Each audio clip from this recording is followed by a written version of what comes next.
Como se não bastassem todas as reviravoltas que a gente teve no caso da Vitória, agora a gente tem mais uma, que talvez pode mudar tudo. Bem-vindos a mais um vídeo no canal. Se você gosta de conteúdo assustador, bizarro e misterioso, você tá no lugar certo. Toda semana tem pelo menos 3 vídeos longos, todo dia tem vídeo curto, então tem muito conteúdo pra vocês. Se você gosta desse tipo de conteúdo, não esquece de deixar seu like, se inscrever no canal, comentar outros temas que vocês querem ver aqui. As fontes e os créditos estão sempre na descrição do vídeo. Pro vídeo de hoje eu tenho várias considerações antes da gente falar sobre o caso. Inclusive, estou de novo no meu sofá, como vocês podem ver. Gente, o estúdio ainda tá no projeto pra gente fazer e eu defini um lugar nesse apartamento novo onde eu vou gravar. Inclusive, vocês estão vendo que eu tô com uma luz vermelha bem na minha cara, que ela tá até quente aqui.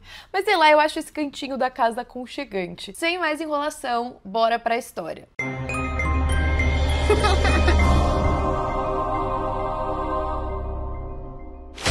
Algumas considerações que eu quero fazer sobre o caso da Vitória antes da gente falar sobre tudo o que aconteceu. Vocês sabem que eu não gosto de falar de casos que estão em andamento e que ainda estão sendo investigados. E o motivo é muito simples, é porque esses casos mudam o tempo todo. E esse caso é o maior exemplo disso. Gente, a gente começou a história pensando uma coisa, depois teve outro desdobramento e mais outro, sem contar que a mídia tá fazendo um grande circo em cima daquilo. Eu não sei como deve estar sendo pra família, não consigo imaginar como que deve estar sendo traumático eles já terem passado por tudo que eles passaram e ainda verem as pessoas divulgando um monte de informações falsas. Então eu gosto de tomar muito cuidado e ter muita responsabilidade em passar esses casos. Tem pessoas aí que estão fazendo um trabalho muito respeitoso e muito bom, como por exemplo o Beto Ribeiro, que tá fazendo as lives junto com a Rosângela. As lives dele estão sendo ótimas, eles estão se atendo de verdade aos fatos e não aquela coisa toda que tá rolando na mídia. Então a gente vai falar sobre essas questões também. E eu decidi trazer esse caso agora porque vocês têm pedido muito e eu também já quero dizer que eu vou falar sobre o que a gente tem até agora e depois, possíveis desdobramentos, eu vou falar só quando a gente tiver grandes certezas. Eu vou deixar a minha opinião de alguns pontos também, mas eu também quero deixar claro que aqui a grande maioria das coisas vão ser supostamente,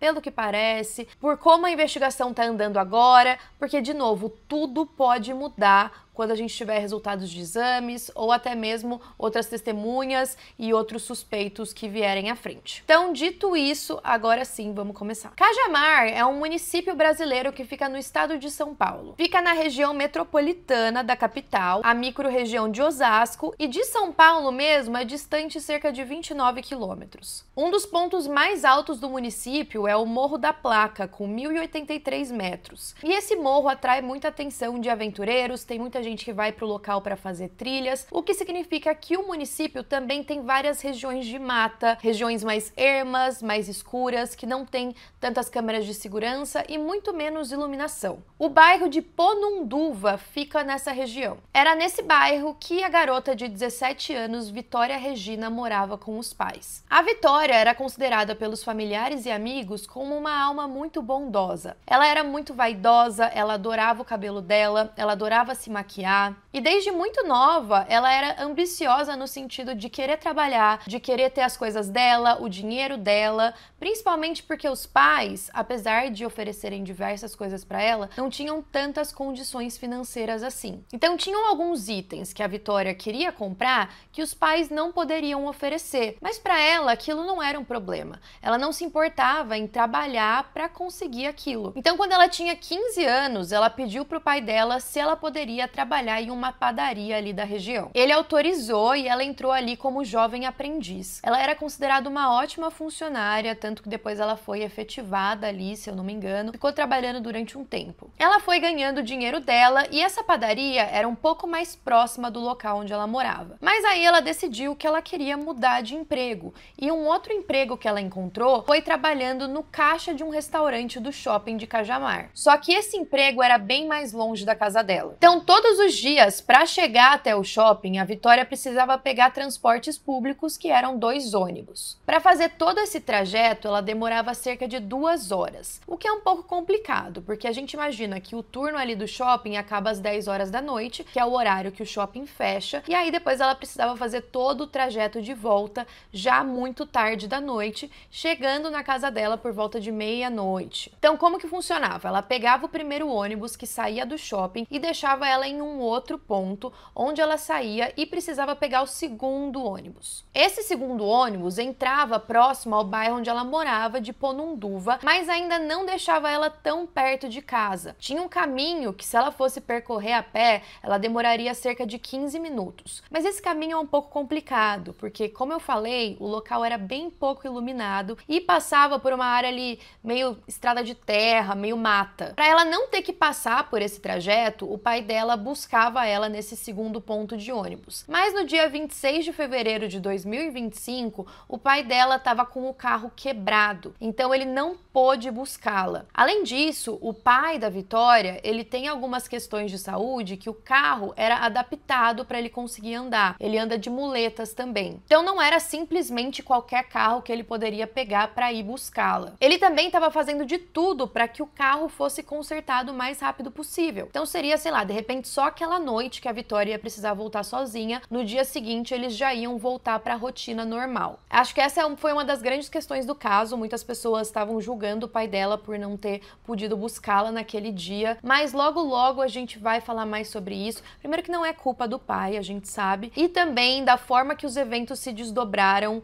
Eu não acho que isso foi um fator determinante, daqui a pouco eu explico. Então ali no dia 26 de fevereiro, a Vitória saiu do trabalho como ela sempre fazia. Só que dessa vez, durante o trajeto, ela estava conversando com uma amiga. Na conversa, a gente percebia que a Vitória estava demonstrando algum tipo de preocupação. Talvez ela tivesse aflita de ter que fazer todo aquele trajeto sozinha, sabendo que o pai não ia poder buscá-la. No primeiro ônibus saindo do shopping, até que estava tudo bem, mas depois os áudios que ela mandava para a amiga dela ficaram um pouco mais tensos. Ela começou a comentar de algumas pessoas que estavam passando por ela. Por exemplo, a gente tem imagens da câmera de segurança mostrando ela atravessando a rua e indo em direção ao segundo ponto de ônibus. Nessas imagens, a gente vê um carro passando e, de acordo com a Vitória, na conversa com a amiga, dentro desse carro tinham 2 homens e esses homens estavam mexendo com ela. Eles diziam coisas como: "E aí, tá voltando, vida?" Eles também chamam ela de linda e esse tipo de coisa. E aí nas mensagens pra amiga, ela fala coisas como: "Vou chorar, vou ficar mexendo no celular, não vou nem ligar pra eles." Passou uns caras no carro e eles falaram: "E aí, vida, aí tá voltando?" Ai, meu Deus do céu, eu vou chorar, vou ficar mexendo no celular, vou nem ligar pra eles. Ela não estava preocupada só com esses meninos que pareciam estar passando no carro, mas também com 2 outros homens que estavam no ponto junto com ela. Na conversa, a amiga pede para ela tirar foto de quem tá ali, mas ela fala que não pode, senão eles iam perceber. Então as duas vão conversando e a Vitória vai dando atualizações de onde ela tá. Então ela entra no segundo ônibus e ela diz que aqueles 2 homens também entraram. E aí ela vai ficando cada vez mais preocupada, mas essa preocupação até que se dissipa, porque a gente percebe que um desce no ponto antes do dela e o outro fica dentro do ônibus depois que ela sai, alguma coisa assim. Ai, amiga, mas tá de boa, sabe? Ele estava do ônibus, só que nenhum deles desceu no mesmo ponto que eu. Então, tá de boas. Não tem problema nenhum. Depois dessa conversa com a amiga, a Vitória desapareceu. Quando ela não voltou para casa naquele dia, no horário que ela estava acostumada a chegar, o pai dela imediatamente ficou preocupado. Ele tentou falar com a irmã da Vitória, que morava em uma outra casa, para perguntar se ela tinha ido para lá. Afinal, de vez em quando a Vitória ia para casa dessa irmã e ela disse que não. Ele também ligou para essa amiga que a Vitória estava conversando e para algumas outras pessoas. E aí a amiga comentou sobre essa conversa que as duas tiveram. Outra pessoa que o pai da Vitória entrou em contato foi um cara chamado Gustavo. Aqui, pra mim, não ficou muito claro se esse Gustavo que o pai entrou em contato no primeiro momento foi o Gustavo, que era o ex-namorado da Vitória, ou o Gustavo que agora era um ficante dela. Porque pra confundir ainda mais o caso, os dois têm o mesmo nome, né? Mas o fato é que esse Gustavo não deu tanta importância assim pro que o pai tava falando. Ele meio que respondeu um ok quando ele disse que a Vitória não tinha chegado. Então o pai dela foi até a polícia para fazer um boletim de desaparecimento. Os policiais começaram uma investigação para determinar se a Vitória poderia estar com alguém ou com quais pessoas ela tinha se comunicado naquele dia. O primeiro passo foi checar as câmeras de segurança do ponto de ônibus. E foi aí que a gente descobriu essa gravação do carro passando. Tinham 2 carros passando ali, um branco e um prata. E aí a dúvida ficou: quem eram os donos daqueles carros? Quem estava dirigindo? Quem estava lá dentro? Até porque tem algo muito interessante nas mensagens que a Vitória manda pra amiga. Em nenhum momento ela menciona, tipo, o Gustavo passou aqui de carro, ou tal pessoa passou aqui de carro. Parecia que ela falou de uma forma que ela não conseguia identificar quem estava lá dentro. Até porque, se ela tivesse identificado, ela teria mandado pra amiga, é tal pessoa. Os policiais também conseguiram fazer uma triangulação do sinal do celular dela. Eles também analisaram a conversa com a amiga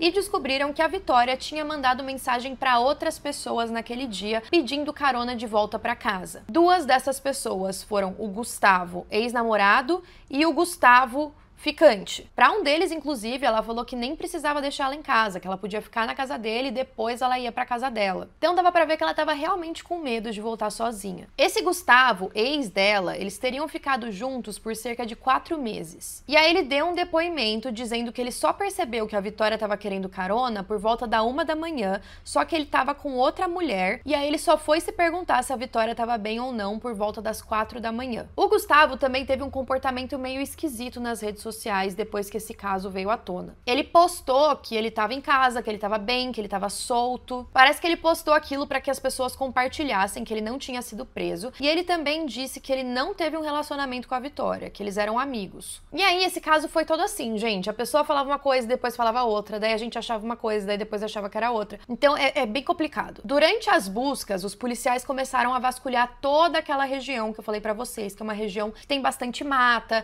Então ali por umas trilhas, tentando descobrir em todos os arredores se a Vitória poderia estar por ali. E durante essas buscas, eles encontraram um outro corpo. Só que esse corpo era de uma outra mulher chamada Edna e ela tinha 65 anos. O corpo dela foi encontrado 2 dias depois que a Vitória teria desaparecido, no dia 28. Ela também estava próxima a uma área de cachoeira e disseram que ela estava sem os dentes. Aí não deu para entender se ela estava sem os dentes, porque eles foram removidos, ou se ela estava, sei lá, sem uma dentadura. E muitas dessas informações que a gente tem ainda não saíram resultados de exame pra gente saber. Os dentes foram removidos. Ela só estava sem a dentadura. Não sei o que. Não temos ainda. E aí os policiais começaram a se perguntar se essa mulher tinha alguma coisa a ver com o desaparecimento da Vitória. De repente ela viu alguma coisa. As buscas continuaram com cães farejadores, tiveram voluntários ajudando, diversos policiais. Foi uma busca muito difícil e que durou 7 dias. Infelizmente, a Vitória foi encontrada sem vida e eu vou deixar um alerta de gatilho aqui pela situação em que ela foi encontrada, porque foi essa descrição que eles deram ali no primeiro momento. Ela estaria com o cabelo raspado ou cortado, as mãos amarradas e com plástico em volta, nua, só com um sutiã no pescoço, e a princípio falaram que ela tinha sido degolada. Mas tem uma grande diferença entre você ter sido degolada, entre a cabeça dela ter sido removida. Nesse caso, ela estava com ferimentos profundos no pescoço, causando uma quase degola. Eu não sei se esse é o termo usado, mas não estava degolada mesmo. Também disseram que ela tinha marcas de tortura, que são tipo equimoses, que no caso é quando você fica roxa. Também tinham hematomas, inchaços, cortes, queimaduras. E de acordo com o médico legista, ela estaria ali naquele matagal há 5 dias. Como as buscas duraram 7 dias, teriam 2 dias ali que ela estaria em outro lugar. Essa é uma informação muito importante também. Pela análise, ela não teria sido morta no mesmo local onde ela foi encontrada, então o corpo foi movido. Ela também estava em um estado avançado de decomposição, mas aí eu vi várias pessoas falando, mas se ela estava no estado avançado de decomposição, como que eles conseguiram determinar todas essas coisas? Os cortes, os roxos? Pois é, isso tudo foi uma grande questão que a gente vai aprofundar um pouco mais. Quem reconheceu o corpo da Vitória foi o pai dela, e ele disse que só a reconheceu por conta de uma tatuagem e um piercing que ela tinha no nariz. Naquela região da mata também foi encontrado uma meia e um pedaço do cabelo dela que teria sido cortado. Tanto a meia quanto esse cabelo ia ser periciado para ver se era da Vitória mesmo. O enterro dela aconteceu no dia 6, no dia seguinte ao descobrimento do corpo, e foi um velório aberto. Esse crime repercutiu na mídia de uma forma absurda, por conta da violência, né? A forma em que ela foi encontrada, por ser uma garota tão jovem, por ter sido algo bárbaro, dava pra ver que que quem tinha cometido aquilo com ela era uma pessoa que poderia ter motivos muito pessoais, de repente muita raiva. E aí que o circo começou, né? Foram sendo divulgadas diversas informações que nem eram reais. Por exemplo, a gente teve aquele episódio em que falaram ao vivo em um programa de TV pro pai da Vitória qual teria sido o motivo da morte dela, quem teria feito aquilo com ela, e aquilo pegou o pai dela de surpresa. Dava pra ver que ele não tinha reação, que ele tava prestes a desmaiar ali. Uma coisa extremamente antiética. Eu imagino que nessas horas a família não tem nem tempo de absorver que tudo aquilo tá acontecendo, e aí é repórter o tempo inteiro, é jornalista querendo falar e querendo saber se aproveitar dessa dor. A investigação da polícia seguiu e eles encontraram quem eram os donos daqueles carros que estavam passando no ponto de ônibus. O carro branco seria de um homem chamado Daniel. E aí a mídia começou a divulgar que esse Daniel seria um suposto amante do Gustavo, o ex da Vitória. O carro dele foi periciado e eles encontraram fios de cabelo, que daí também vai ser periciado para ver se era da Vitória ou não. E o Daniel foi prestar depoimento. E aí qual que foi a história divulgada pela mídia? Então, o Gustavo e o Daniel armaram aquele crime contra a Vitória para matá-la, já que ela estava falando que ia contar para todo mundo que os dois tinham um caso. E se eu não me engano, o Daniel é casado, então ele estava com medo da esposa ficar sabendo. Então eles fizeram isso como uma forma de retaliação para ela não contar nada. Então essa era a história que estava sendo divulgada. O Daniel deu algumas entrevistas. Em uma dessas entrevistas ele negou que tinha qualquer tipo de relacionamento com o Gustavo. Ele também falou que ele não tinha feito nada, ele chorou durante a entrevista. Ele falou que acreditava em mim. De verdade, eu sou inocente, eu não sou culpado. Eu não tô chorando aqui. Ah, um culpado tá chorando. Eu sou inocente. Eu sou inocente, eu juro tudo que é mais sagrado, eu juro pra minha filha. E aí o delegado, em uma das primeiras coletivas de imprensa, disse que eles tinham 7 principais suspeitos. O Daniel, o Gustavo, um cara chamado Michael, os 2 caras que também estavam no carro passando e os que estavam no ponto de ônibus. Foi decretada a prisão preventiva do Gustavo, mas depois os policiais determinaram que não tinham motivos suficientes para mantê-lo preso. Inclusive, ele estava com medo de retaliação e até pediu para ficar na prisão, para ele se proteger, sei lá, ele estava com medo até de retaliação da própria população. Nesse meio tempo, a polícia chegou a investigar o próprio pai da Vitória. E aí, apareceram diversas manchetes falando que agora o pai da Vitória era suspeito. Um dos motivos é que eles alegaram que o prefeito de Cajamar estava no velório da Vitória e o pai dela teria pedido um terreno para ele. Depois, o pai até contou que pediu esse terreno porque eles viram o que aconteceu. Para chegar na casa dele era extremamente perigoso, eles, sei lá, talvez quisessem se mudar dali. E eles também alegaram que o pai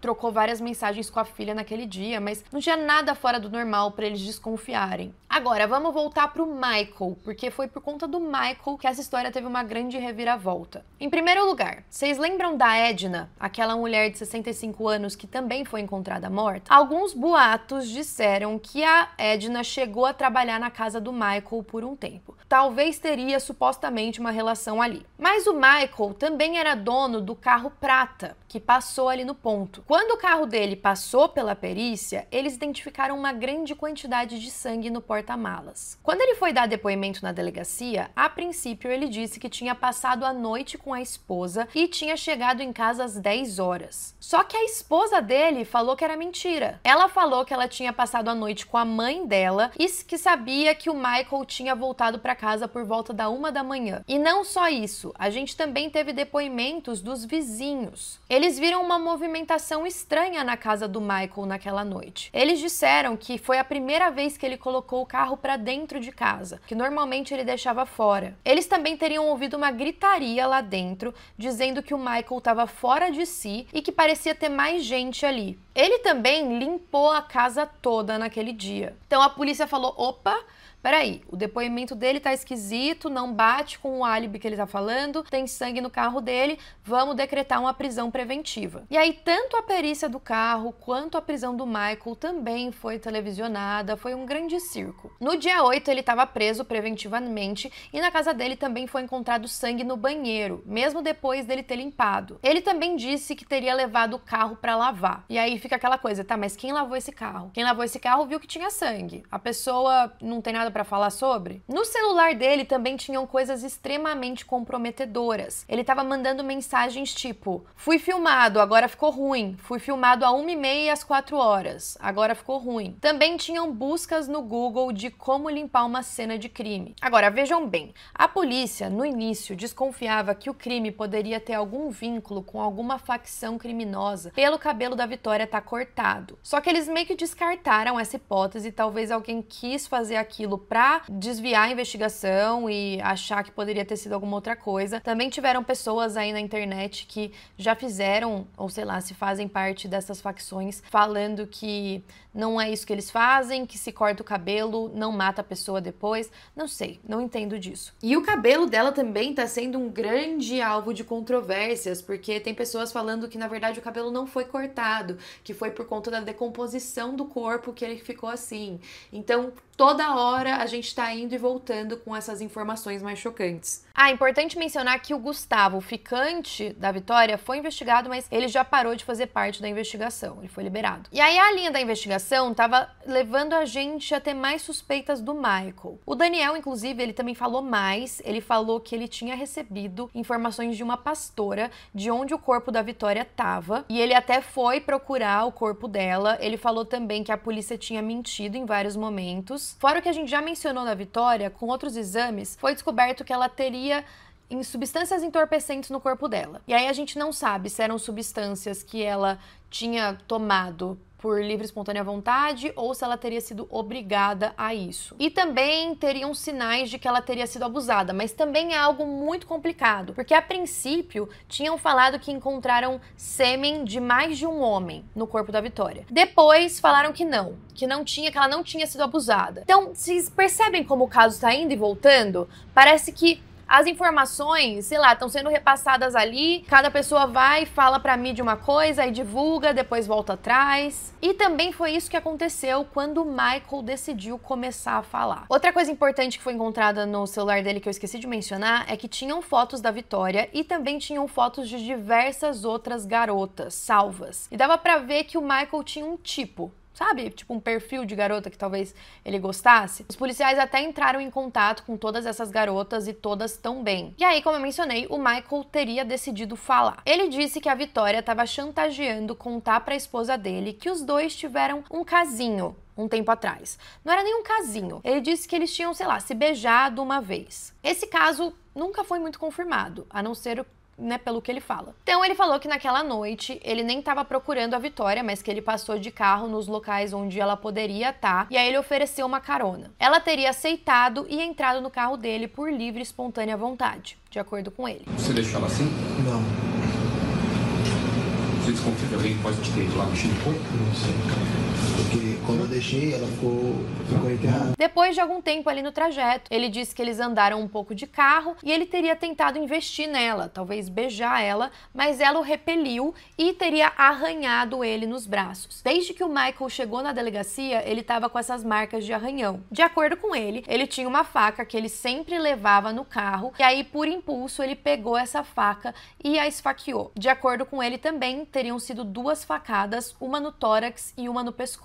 No laudo da Vitória, foram 3 facadas, mas ele disse que foram só 2. E aí ele falou que achava que ela já teria falecido ali na 2ª facada, que o carro ficou meio sujo de sangue, e aí ele tirou o corpo e colocou no porta-malas. Uma coisa que eu tava vendo na live do Beto com a Rosângela é que o Michael falou que não tinha tanto sangue assim ali na frente, só que pelos ferimentos era pra ter muito sangue. Então depois ele teria dirigido com ela no porta-malas até a casa dele, estacionou lá dentro, e aí ele foi procurar uma pá pra poder, sei lá, ir pra algum lugar, cavar uma cova pra enterrá-la. Só que aí que fica mais estranho. Ele disse que ele tirou a roupa dela quando ela já estava morta. E a gente também teria um momento em que ele amarrou as mãos e colocou a sacola. Vocês lembram? Essa sacola dizem que colocou, né, na mão para que ela não pudesse arranhar mais. Mas se ela já tivesse morta, Você concorda que não faz muito sentido? Então depois ele teria ido para esse local para enterrar ela. Ele disse que a enterrou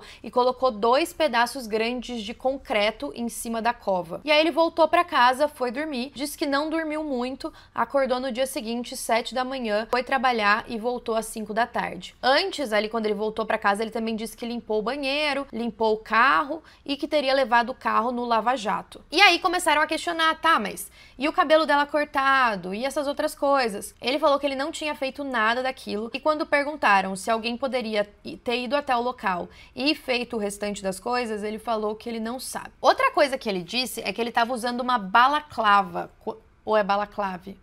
Não sei como chama aquele negócio de pôr na cabeça, mas ele estaria usando isso quando encontrou com ela. Só que aí que a história não bate também. Se ele estava num encontro amigável, se ela entrou dentro do carro por livre e espontânea vontade, por que ele precisaria estar usando aquilo? E outra, também não tinha nenhum indício de que a Vitória tinha sido enterrada. Se ela tivesse sido enterrada, ia ter terra no corpo dela. Isso não foi encontrado. A mídia divulgou que o Michael tinha confessado o crime e que ele também falou que ele agiu sozinho, só que pouquíssimo tempo depois, o Michael, por meio dos advogados dele, disse que não foi isso, que ele foi coagido a confessar. Pelo que eu entendi, o Michael tem 3 advogados. Eles deram algumas entrevistas e falaram que da última vez que eles conversaram com o Michael, ele não queria confessar, ele não tinha interesse nisso. Eles também disseram que não conseguiram ver o vídeo completo da confissão, que esse vídeo tinha 17 cortes. E aí o Michael supostamente teria dito para os advogados que ele foi ameaçado pelos policiais e que eles teriam dito que ele ia se